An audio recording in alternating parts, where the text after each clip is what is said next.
All right, so I'm excited because I'm out of my comfort zone and I'm in Rob's comfort zone because it is post-apocalypse month at reserve seating. I want you to go into kind of how this came about. I know, but I don't think our audience knows. So Yeah, tell yeah, us, yeah. like, why was this top of your mind in terms of a theme for the month?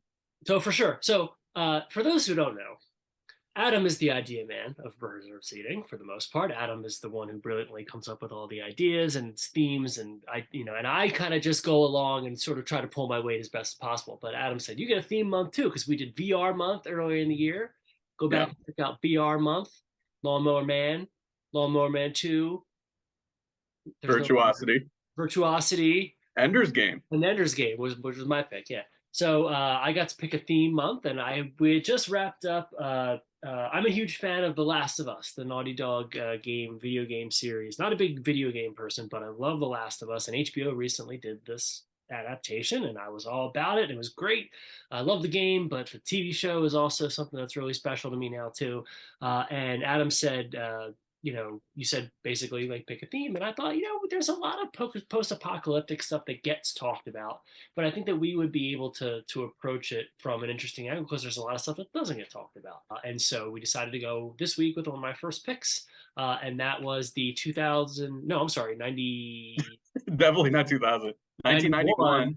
Yeah. Jean-Paul Jeunet, and who's the co-director? Mark Caro. Mark Caro, absurdist French black comedy Delicatessen, which I've never seen before, but is listed under post-apocalypse, and so I went with it. This was a total blind watch for me. I've of course seen Amelie and I've seen Alien Resurrection, but I haven't really seen much of Genet's other work.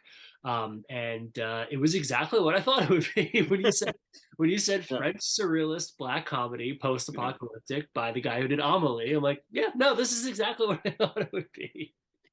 Yeah, this is a team of directors who really like Terry Gilliam. Yeah, yeah, You it's can the you can definitely tell that. I, like you, sort of have followed the same watch list of Jeunet and less so Caro because they collaborated only for a few very movies. But briefly. Yeah. with Jeunet's movies, I started with Alien Resurrection, which I didn't like at the time, but I've grown to appreciate. Learn to appreciate. Yeah.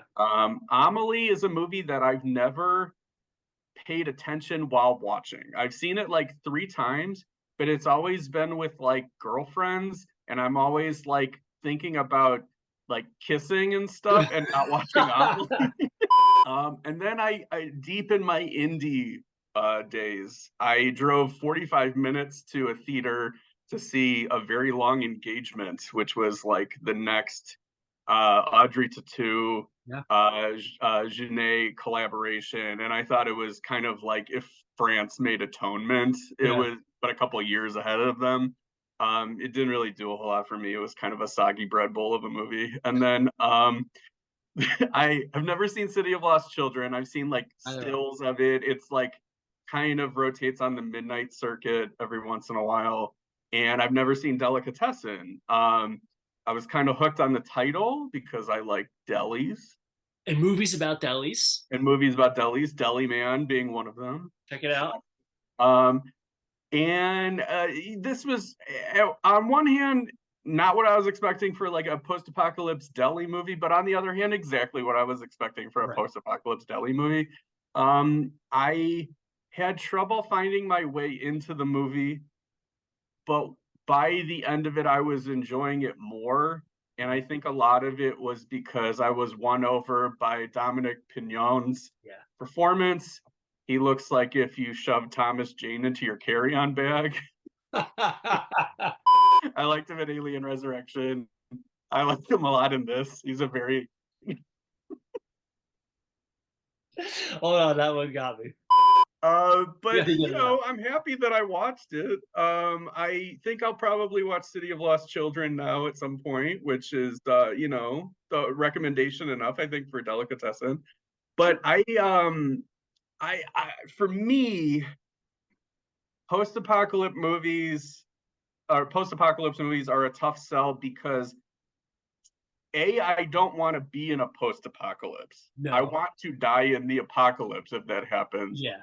Because I don't think I would handle it well in the post part. And I have no skills that would be of use to anyone. And Yeah. yeah, yeah, And then just I'm not a Terry Gilliam guy. I can yeah, appreciate his art, less so off screen his behavior. sure. But I even when I didn't know that, I just look at it and I'm just like, I look at this for 2 hours? Right. And Delicatessen has some of that. But I think I would have had a lot tougher time with this movie if I hadn't seen three other Jeunet movies Yeah. before. It's kind of those were kind of like a good primer for going back and watching his stuff And here. especially one, I think it's really nice to have seen this third after Amelie and Alien because what you with Jeunet, what you're getting is the sort of the short lenses, the absurdist kind of perspective on things. As you said, the Terry Gilliam of it all, the wide angles, um, and seeing it with a sort of a flighty romance, with Amelie, if you want to, I don't know what you call how you classify Amelie, um, and then sort of with the more panicky horror sort of claustrophobia aspect of Alien. I think it's really cool to see that same style applied in those two contexts, and then see it in this, where you're sort of used to it now, you're relaxed with it, you understand it, and so you can accept it for what it is. Because with Delicatessen, it's sort of maybe the most straight down the middle tonally, where there's Mhm. like funny parts, there's dramatic parts, there's stuff that's scary. That whole clown thing is, I think, kind of terrifying. Yeah, it's pretty unsettling. And so I agree with you. Like, I'm glad I saw this third of his movies because I could put it in context with the other ones. But yeah, I agree. I had a hard time into this one as well. But knowing him as a filmmaker, and also just knowing French film in general, just know like understanding their sort of overall sensibilities, understanding the humor. Mm, There's a lot of dark stuff in this movie. The whole thread with with the woman, the one tenant who's trying unsuccessfully over and over again to commit suicide. yeah, And lots of other, obviously, not to spoil anything for anybody, but the whole cannibalism aspect of it as well. The whole idea of a delicatessen in a post-apocalyptic landscape where people are essentially drawn in order to be consumed. Cool idea, obviously played out in a way that doesn't test, like, it's not about world building, it's not about the logic of the what happened, and it's more just about tone. yeah. I And like that it's in one location. That's yeah, kind yeah, of I neat. love I love bottle episodes. I love anything that's just in one location, especially something like this where it's like an apartment complex where there's enough difference. You can travel around with the characters. It's not all one room, you know. Yeah, and it's kind of has like this Gosford Park thing where like with that it Totally. was like upstairs, downstairs, Little and here it's vignettes. like subterranean, like Yeah.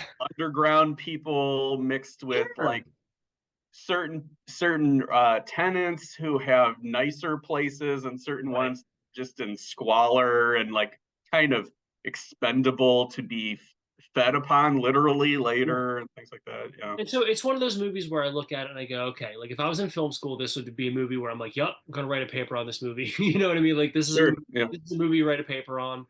This is a movie that's like, yep, this is brilliantly made. This is well acted. This is definitely something that really important that everybody should see. I'm ashamed that I haven't seen it until now. But in terms of like emotionally diving into it, it's kind of like, no, it is what it is, and it's good for what it is. It's not anything I'm probably going to revisit all that often. Yeah, I liked it by the end, I think, because it leaned into farce. Yeah. And I it was like I was waiting for permission to not take it seriously. And like by the end of it, where they're like flooding the bathroom just as a Yeah. way to escape and The boomerang. everything. Yeah, the boomerang. It just kind of turned into less of Gilliam and more well, it's still Gilliam, but like less of Gilliam in feel and more of like Jacques Tati stuff Yeah, or just Mr. something, Bean. It's like just not yeah, trying to provoke you, not yeah. trying to get at you. You know. Yeah, it is hard. It's a very sweet movie, Yeah, and totally. it's just covered in filth and Yeah, grime. yeah, no, totally good movie, great movie. Mhm. Again, just but definitely, I think of, like, I look at these and I go, oh, film school movie. Like where I'm like, oh, this is an important movie everyone should see, Yeah, and that's about yeah, it. totally. Yeah. Yeah, it's a by guys who clearly were inspired by another artist and were busting at the seams to make their first movie. Yep. And yeah, it shows. I mean, like it's got a lot of passion and a lot of purpose and everything like that. And as I said, I'm curious to see his follow up and rewatch. I every time I rewatch Alien Resurrection, I like it a little bit more. So like, I think I'm gonna probably go back to that one during Scary Movie Month. Sure.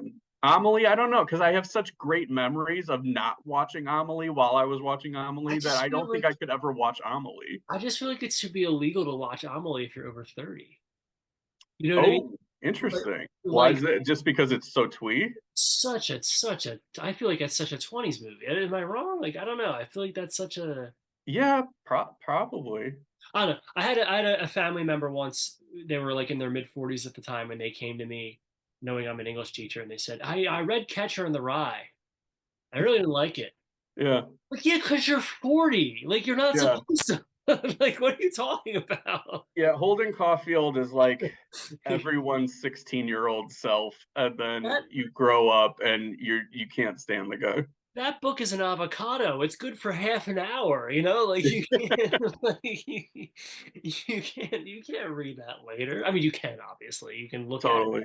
But I Yeah. just mean in terms of like when you're going to get the most out of it. Like you're not going to get. I just feel maybe I'm wrong about that. I haven't watched Amelie in 20 years, so maybe I should rewatch it. Right. So next week, we're gonna continue our theme month of post-apocalypse movies. I did what you did, where I kind of went left of center, I think, Yeah, with a couple of my picks. The one that we're gonna be watching is the Animatrix, the anthology animated animation hybrid, all different kinds of styles. yeah. Follow up to the Matrix. It kind of predated the release or coincided with the release, really, of like Matrix Reloaded. Yeah.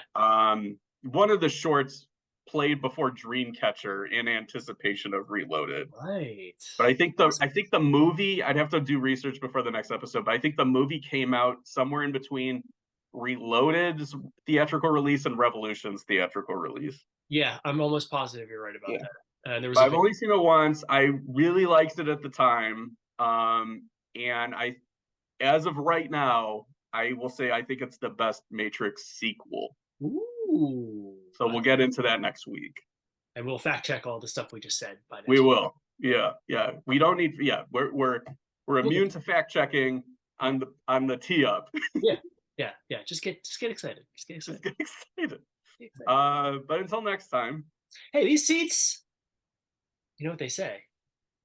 are made of shoulders. That's a joke of delicatessen. It's better if I explain to you the joke. Like part of the thing that they serve in the deli is shoulders. So that's